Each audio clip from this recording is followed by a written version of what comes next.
Okay, we will call the meeting to order, and I apologize for the delay. We ran overtime in our previous meeting.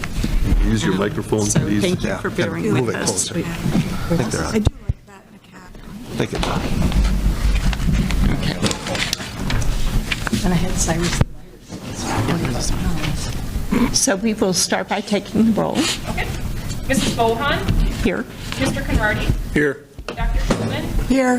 Ms. Gorst, Here. Mrs. Steiner, Yes. Mr. Yekitis, Here. Mr. Neve. Here. Okay, then we will move on to the Pledge of Allegiance. Mike Nanstad, would you lead us in the pledge? To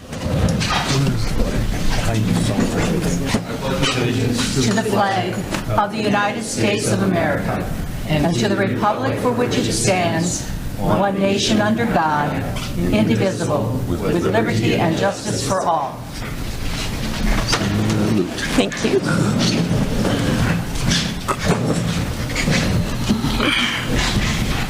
And we will move on to approval of the minutes from the regular meeting held on December 14th, 2022. What is your desire regarding approval of those minutes? Move to approve. Second. Thank you. Any questions or comments? Then we'll go ahead and take the roll. Mr. Conrady, Yes. Dr. Schulman, Yes. Ms. Gorst, Yes. Mrs. Steiner, Yes. Mr. Yekitis, Yes. Mr. Neve. Yes. Mrs. Bohan. Yes. And approval of the minutes from the special meeting held on December 21st, 2022. What is your desire? So move. Second. Okay. Any questions, comments? Then we'll take the roll. Dr. Schulman, Yes. Ms. Gorst, No. Mrs. Steiner, Yes. Mr. Yekitis, Yes. Mr. Neve. Yes. Mrs. Bohan. Yes. Mr. Conrady. Yes. And approval of the accounts for the month of December 2022. What is your desire? Move to approve. Thank you. Second. Thank you. We'll go ahead and take the roll on that. Ms. Gorst, Yes. Mrs. Steiner, Yes. Mr. Yekitis, Yes. Mr. Neve. Yes. Mrs. Bohan. Yes. Mr. Conrady, Yes. Dr. Schulman. Yes. And do we have any district recognitions tonight? Yes, we do have district recognition tonight. We have some special guests here, and Dan Aiken, I think you're hiding back there behind the cameras and stuff, where Dan, you always like a moment to say a few words. And when I say the word few, of course, I very tongue-in-cheek on that, but we got a little delayed on recognizing our state qualifier for the state cross-country meet. Delayed but not forgotten. So, Dan, we're going to have you take the lead on the announcement and recognition this evening. Well, I had to write a few things down because the season ended in October, and I'm not that young anymore. So I also want to introduce Steve Weiler, who also coached with me. He was able to come tonight. Nice. Natalie's parents and her whole family are here, and Natalie's dad is at the school board meeting in Auburndale, so we'll keep my remarks short. We also had this is our sixth season in a row that we've had either a team qualify for state or one or two individuals, so we're pretty proud about that. Natalie did not run middle school cross country. This was her first season, and it was a truly remarkable season for her, especially for a first-year runner. Started out, was a medalist in a number of the meets like Marshall Columbus, our meet. We went to a night meet this year at River Edge, which was really cool, and she placed 8th at that meet. And at Medford, she was also a medalist, but really took off at the Rapids meet, and that was a week before conference, and took second place to an outstanding runner. And then she ran really well at the conference meet at Fry Field, second place in the conference. And we didn't know it at the time, but the state champion was our conference champion from DC Everest. So Natalie took second to a state champion. She also was second at the sectional meet and ran great at the state meet. I'm just looking back. She ran a 1937 5K, which is an outstanding time at Fry Field. And the state course is really a tough course. She broke 20 minutes, which is her second fastest time of the season. Took 40th out of 190 Division I girls, so that's impressive. Also impressive is her academic achievements. When you qualify for state, I turn in, and she is a freshman, so I turned in her first quarter scores, her grades, and she's also academic all-state from our cross-country association. And the clinic was just last weekend, so I was able to get her certificate, so I thought I would award her that tonight, too. So state qualifier and all-state academic is Natalie Sharonbrock.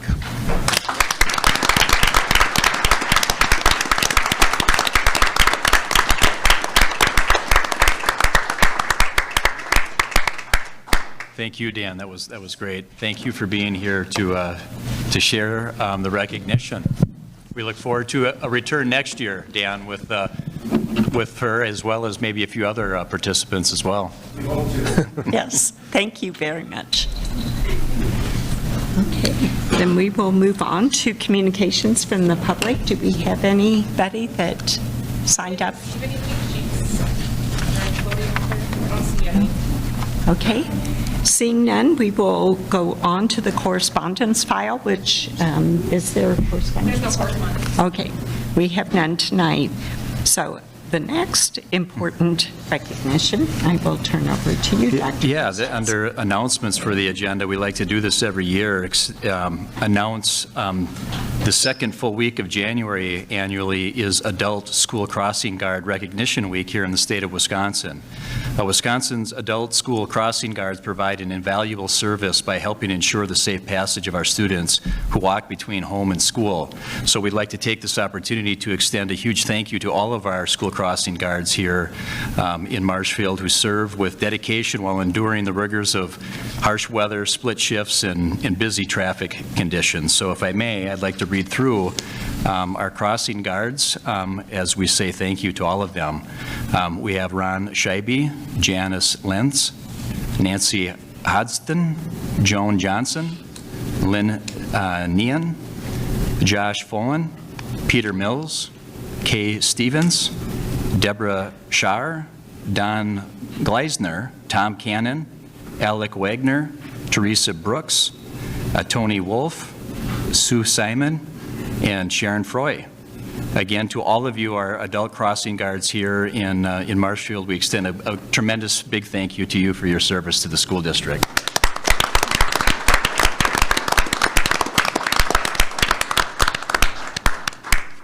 And some of those frequently bond with our students. I see students absolutely. that always have to go say hi to the crossing guard. Yes. Thank you. We will move on to your superintendent's report. Yeah, just very briefly, want to take this opportunity to remind our parents that we have no school on Monday, January 23rd. It's hard to believe we're coming to the midpoint of our school year already. But while students will be off on that Monday, January 23rd, our teachers will have record keeping and professional development work that coincides with the end of the second quarter, which officially comes to a close next week, Friday, January 20th. Thank you. Thank you. We will move on to acceptance of gifts, and we have quite a few. For Grant Elementary, 2 violins valued at $750, a guitar valued at $100, and an alto recorder valued at $30 from Virginia Hines. At Lincoln Elementary, classroom snacks valued at $75 from Cornerstone Community Church, $175 for Mrs. Herkert's third grade class, for a coloring contest from Cheryl Inc., $150 for student lunch accounts, and another $150 for student needs and lunch accounts. And then for high school athletics, $3,000 for girls basketball transportation from Terry and Aline Franklin, $2,500 for shot on goal from Forward Bank, $1,000 for the boys basketball program from Don Nicolai Construction and Supply, Inc. And then for the Madrigal performance, $100 from Rotary Club, $100 from the Women's Guild, $50 from the Marshfield Public Library, and for FFA program, $40 from Wisconsin Farm Technology Days, $180 from Judy Haig, $250 from Linda Haig, and $310 from Kiwanis Club of Marshfield. What is your desire regarding these gifts? Move to approve with great thanks, and again, thanks to our very generous community in helping us provide some, I don't want to say extras, sometimes necessary things for our programs. And a second from Mrs. Steiner. And we will go ahead and take the vote on that. Mrs. Steiner? Yes. Mr. Yekitis? Yes. Mr. Neve? Yes. Mrs. Bohan? Yes. Mr. Conrady? Yes. Dr. Schulman? Yes. Ms. Gorst? Yes. And next, we have Finance Committee report. Dr. Schulman. Yep, Finance met just earlier tonight. We have a couple of items to bring forward on behalf of the committee for consideration. The first is acceptance of an AODA mini grant award. We've been given this several times in the past. It's Joanna Greenlee has been putting in many grant proposals. We were awarded $1,000 to go toward supporting the Marshfield and Columbus Leadership Alliance and their related to alcohol and other drug abuse.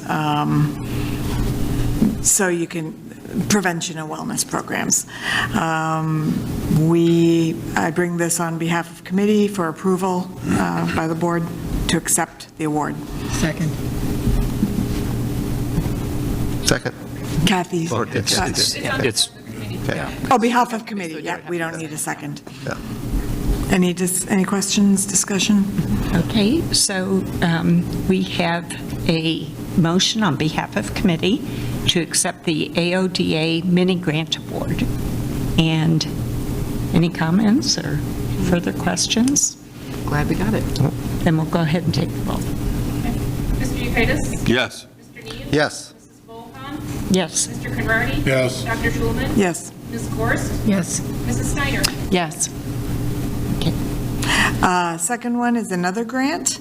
The School-Based Mental Health Consortium was awarded $1,000 from the Marshfield Area Community Foundation Incorporated. The grant purpose is to help support Spanish interpreter services for students who require interpreter services during counseling sessions, or the grant may also go to cover the gap from any United Way funding that might fall short. So on behalf of committee, I bring forward this grant for approval. Okay, so on behalf of committee, we have a motion to accept the School-Based Mental Health Consortium Grant Award for $1,000. Any questions or comments? We'll go ahead and take the vote then. Mr. Neve? Yes. Mrs. Bohan? Yes. Mr. Conrady? Yes. Dr. Schulman? Yes. Ms. Gorst? Yes. Mrs. Steiner? Yes. Mr. Yekitis? Yes. Next item was ongoing discussion and recommendation that we ask approval of an initial resolution authorizing general obligation funds in an amount not to exceed $99,500,000, which is the goal for which is to be spent on upgrading, expanding, enhancing, fixing, and generally updating the facilities of the school districts, schools and facilities.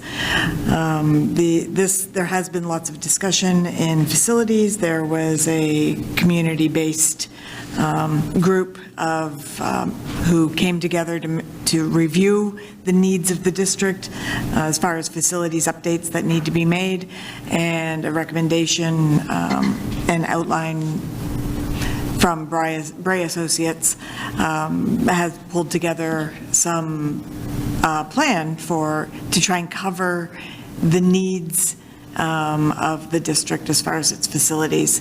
So on behalf of committee, we move that we go ahead and approve the initial resolution to authorize these obligation bonds. Okay, so we have a motion on behalf of committee to approve the initial resolution authorizing the general obligation bonds in an amount not to exceed $999,500,000. So any questions regarding that? If I may, Francis, I was